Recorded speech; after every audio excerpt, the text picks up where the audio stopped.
Penampakan terbaru mantan Wamenaker Nul, mata sembab tanpa kacamata hitam.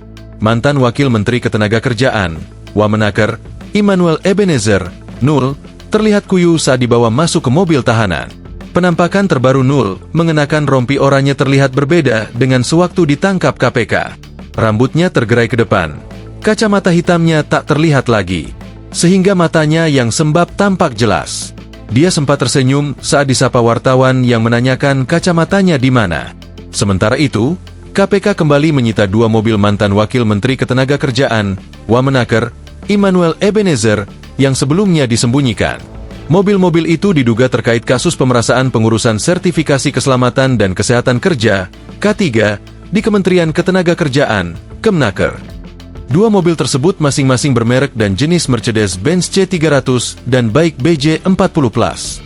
Kami kembali menyita 2 kendaraan roda 4 yang diduga terkait tersangka YG, kata juru bicara KPK, Budi Prasetyo, Selasa, 9 September 2025. Dengan demikian, seluruh kendaraan roda 4 yang sempat dipindahkan dari rumah dinas Nul sudah diamankan KPK.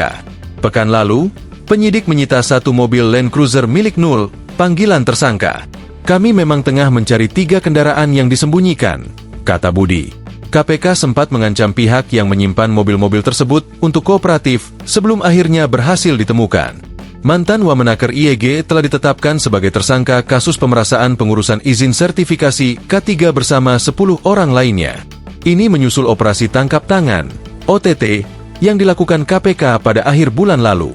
KPK mengungkapkan para tersangka diduga memarkup biaya pengurusan sertifikasi K3 dari seharusnya Rp275.000 menjadi Rp6 juta. Kasus pemerasaan ini diduga telah berlangsung sejak 2019 dan jumlahnya diperkirakan mencapai Rp81 miliar.